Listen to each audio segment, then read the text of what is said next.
দাঁড়িয়ে আছি কলকাতার গিন্নিমার বাড়ির সামনে। হ্যাঁ বন্ধুরা, ঠিকই শুনেছেন, এই মাতৃদেবীকে গিন্নিমা বলে সম্বোধন করতেন ঠাকুর শ্রী রামকৃষ্ণ পরমহংসদেব এবং প্রখ্যাত নাট্যকার গিরিশ ঘোষ। গিরিশ ঘোষ ছিলেন বাগবাজারেরই বাসিন্দা এবং প্রায়শই তিনি চলে আসতেন এই মন্দিরে। জানা যায় তিনি কোনো নাটক লেখা শুরু করলে তার প্রথম খসড়াটি তিনি শুনিয়ে যেতেন মাকে। এই মায়ের প্রতি তার ছিল অগাধ বিশ্বাস। আজ চলে এসেছি সেই পুণ্যভূমি বাগবাজারের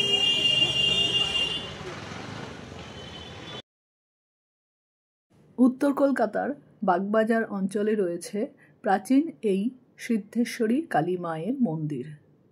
একটা সময় এই সমগ্র অঞ্চলটি ছিল জঙ্গলে ভরা এবং এখানে পাশ দিয়ে বয়ে যেত হুগলি নদী।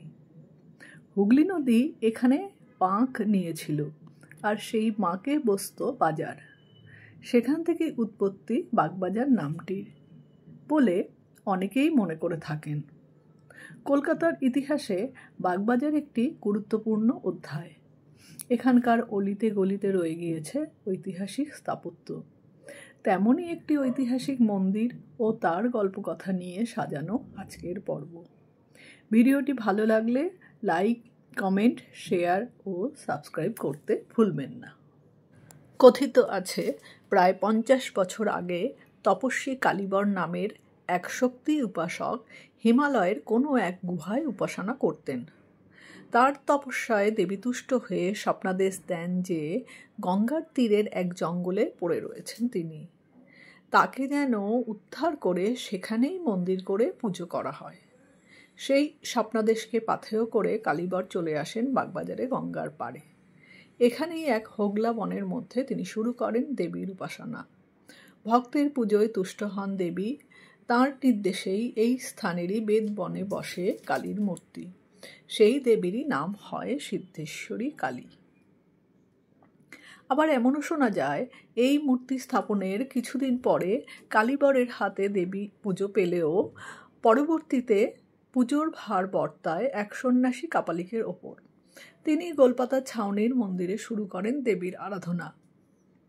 বিরাট গঙ্গা জঙ্গলে ঘেরা মন্দিরে এরপর পুজো শুরু করেন ডাকাতরা। মন্দিরে স্থাপিত দেবী মূর্তিটি মৃন্ময়ী। বছরে একবার মায়ের অঙ্গরাগ হয়। দেবীর বাম চরণের দিকে সম্পূর্ণ দিগম্বর শ্বেত মহাদেবের মস্তক। বসনে দেবী নয়নাভিরাম। ঠাকুর রামকৃষ্ণ এই মন্দিরে আসতেন।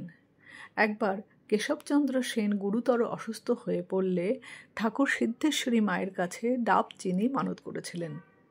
উপেন্দ্রনাথ মুখোপাধ্যায় ছিলেন বসুমতী সাহিত্য মন্দিরের প্রতিষ্ঠাতা। তিনি ছিলেন ঠাকুর রামকৃষ্ণের কৃপাধন্য। ঠাকুর তাকে বলেছিলেন, যা উপেন, মা সিদ্ধেশ্বরীর কাছে মানত কর, তোর এক দরজা শত দরজা হবে। তাই হয়েছিল।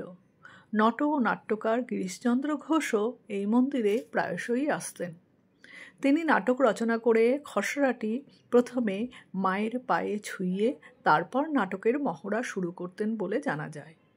তিনি আদর করে এই মাকে উত্তর কলকাতার গিন্নিমা বলে ডাকতেন। নিত্য পূজা ছাড়াও প্রতি অমাবস্যায় রাত্রে মন্দিরে বিশেষ পূজা অনুষ্ঠিত হয়। এছাড়া কালী পূজা, রটন্তী কালী পূজা ও ফলহারিণী কালী পূজাতে মহা সমারোহে মায়ের পুজো হয়ে থাকে এখানে। আর মায়ের বিশেষ উৎসবের দিন বৈশাখ মাসে বুদ্ধ পূর্ণিমায় মায়ের ফুলদোল হয়।